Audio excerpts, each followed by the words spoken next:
सूरत हाल है दुनिया भर में जो इस वक्त एक मुश्तरका अटैक किया था अमेरिका और इसराइल ने, फिर ईरान पर जो अटैक किया और फिर ईरान के जो जवाबी हमले, उसके बाद जो ये सूरत हाल प्रोलॉन्ग हो गए, इससे मईशत पर ग्लोबली ओवरऑल क्या इम्पैक्ट आ रहा है? क्योंकि हम ये देख रहे हैं कि दुबई ने जैसे कि पहले ही कह दिया था कि मंडे ट्यूसडे स्टॉक मार्केट उनकी बंद रहेगी। स्टॉक मार्केट्स में मंदी का रुझान है। कल पाकिस्तान स्टॉक एक्सचेंज में हमने देखा कि क्रैश कर गई थी, एक पॉइंट पे कारोबार फिर बंद करना पड़ा था। बहुत सी मार्केट्स क्रैश की, इंडिया की, मुंबई स्टॉक एक्सचेंज, हांगकांग की, जापान की। इसी तरीके से पेट्रोल के प्राइस पर भी सबकी नजरें हैं कि कहाँ जाएंगे। इसकी किल्लत भी हो सकती है बिकॉज स्ट्रेट ऑफ हॉर्मुज जो है वो बंद है। तो अगर ये मामला प्रोलॉन्ग होता है तो डॉक्टर खाकान नजीब साहब मौजूद हैं। डॉक्टर साहब, अगर ये मामला प्रोलॉन्ग होता है, स्ट्रेट ऑफ हॉर्मुज बंद रहता है, स्टॉक मार्केट ऐसी मंदी का शिकार रहती है, फिर क्या होगा? पेट्रोल नापैद होने का खदशा है, या फिर गोल्ड जो है वो किस लेवल तक जाएगा, या फिर जो आपकी LNG है वो कितनी इंक्रीज होगी?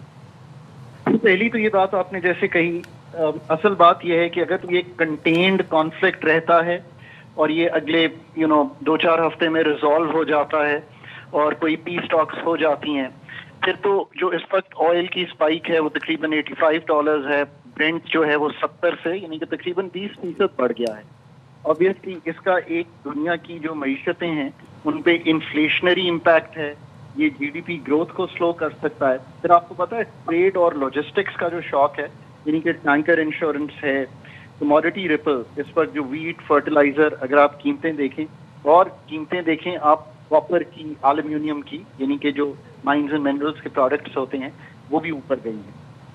इस सब के जो स्पिल ओवर इफेक्ट्स हैं वो ऑब्वियसली एक जिसे कहते हैं पाकिस्तान पे सबसे बढ़ के तो ऑयल इंपोर्ट के हैं, क्योंकि हम एक ऑयल इंपोर्टिंग कंट्री हैं और 80% एनर्जी इंपोर्ट करते हैं। और अगर उसमें एक स्पाइक जो कि ऑलरेडी आ गया है तो हमारा जो बैरूनी खसारा है उस पर एक इम्पैक्ट आ सकता है। आप ये देखिए कि जो ट्रेड स्टेटिस्टिक्स हैं पहले 8 माह के जो अभी आए हैं वो भी कोई पॉजिटिव पिक्चर नहीं दे रहे, बल्कि हमारा जो तजारती खसारा है वो $25 अरब पे है, वो $5 अरब ज्यादा है compare to last year same time. So already एक स्लोइंग एक्सपोर्ट है, बढ़ती हुई इम्पोर्ट है, और अगर ऑयल का बिल बढ़ता है तो दैट हैज एन इम्पैक्ट। आपने कहा इसका इम्पैक्ट आएगा। एक तरीके से हम ये भी देख रहे हैं कि इस वक्त भी पैनिक बाइंग हो रही है ऑफ गोल्ड। स्पेशली लोग समझते हैं, ज़ाहिर है गोल्ड जो है उसकी एक अलग वैल्यू है, हमेशा से ट्रेडिशनल एक एसेट रहा है, ऐसा फिजिकल एसेट है जो जिस पर लोग रिलाई करते हैं। तो ये एक वक्त है, राइट मूव है इंडिविजुअल सतह पर भी और गवर्नमेंट के लेवल पर भी। $3,000 अनाउंस से $5,000 अनाउंस पे सदफ पिछले अगर आप एक साल में देखें तो जो कीमत है वो तकरीबन बढ़ी है।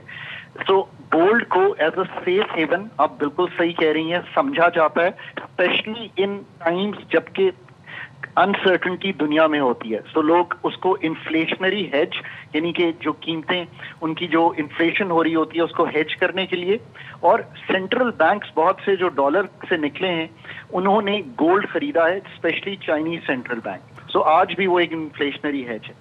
ये भी याद रखिए कि पाकिस्तान को रेमिटेंसेस और जो एक्सपोर्ट की भी हिट है, और जो हम नई FDI ढूंढ रहे थे उस पे भी एक स्लोनेस जरूर दिखाई देगी, बिकॉज इस वक्त किसी से भी आप बात करेंगे तो वो प्रोजेक्ट्स को फौरी तौर पर आगे बढ़ने के लिए मुश्किल होगी। और सेक्टर हिट्स में एडिबल ऑयल हम $4 अरब का इंपोर्ट करते हैं, और ये सारी चीजें देखते हुए हमें अपने जो शॉर्ट टर्म और जो लॉन्ग टर्म गोल्स हैं उनको सेटल करना पड़ेगा। At an individual level you are right, hard currency की बजाय लोग गोल्ड को होल्ड करना पसंद करते हैं, and that has been a good strategy. पर ये भी याद रखिए कि गोल्ड पिछले 12 से 18 माह में बहुत बड़ा है और अब एक हाइटेंड है। पाकिस्तान की स्टॉक मार्केट ने कल ओवर रिएक्ट किया था, 10% गिरी थी। ये इसलिए हुआ कि पाकिस्तान में जो अनसर्टेनिटी है वो बहुत ही फ्रेजाइल इन्वेस्टर कॉन्फिडेंस को जन्म देती है। ये बहुत इंपॉर्टेंट पॉइंट है। जब दुनिया की मार्केट्स कल 2-2.5% गिरी, यूरोप 2-2.5% डाउन था, जो आपकी जापान, जो आपकी ईस्ट एशियन मार्केट्स थी, they were all down to the tune of 2.5 billion percent in their currency in their exchanges, but Pakistan fell 10%. So that shows the kind of uncertainty جو کہ جنم دیتی ہے ایک انویسٹر کانفیڈنس جو کہ شاٹر ہوتا ہے, کیونکہ میکرو اسٹیبلٹی ایک جسے کہیں گے آئی ایم ایف سے ریلیٹڈ ہے, سو یہ ساری چیزیں لنک ہو جاتی ہیں. یہ بھی یاد رکھیے کہ مارکیٹ 40-45 ہزار کی سطح پر تھی 2023 میں, وہ 4.5 گنا بڑھ کے 1.90 پہ چلی گئی تھی. وہاں سے کریکشن صدف ہو ہی رہی تھی, یعنی کہ ہم آلریڈی دیکھ رہے تھے کہ 10-12% مارکیٹ نیچے آئی, 1,65,000 کے قریب آ گئی تھی. وہ کریکشن اوور لیوریجڈ, یعنی کہ لوگوں نے بورو کیا ہوا تھا, اپنی سکت سے زیادہ خریدا ہوا تھا, پروفیٹیبلٹی اچھی تھی, اور یہ بھی ہوا کہ جو ریٹیل اور انسٹیٹیوشنل انویسٹر ہے اس نے پروفٹ ٹیکنگ بھی کی. اس کے ساتھ جی اس کے ساتھ ساتھ یہ ہوا کہ جب گلوبل شاک آیا, جس کا مطلب یہ ہے کہ ایک فورن انٹرسٹ بھی پاکستان سے وڈرا ہو رہا تھا, بٹ جو گلوبل شاک ہے آف انسرٹنٹی اس نے پھر جنم دیا ایک بہت ہی 10% فال کو. حالانکہ جب انڈیا سے بھی اسکرمش ہوئی تھی اور ڈائریکٹ ہماری اسکرمش تھی تو تب بھی مارکیٹ 5.5% سے زیادہ اس دن نہیں گری تھی, بٹ کل کا جو شاک تھا وہ ہیویلی فیل کیا گیا, اور اٹس لائک اٹس کنٹینیوٹی ہمیں نظر آ رہی ہے. Thank you so much doctor Khaqan ji ہمارے ساتھ تھے.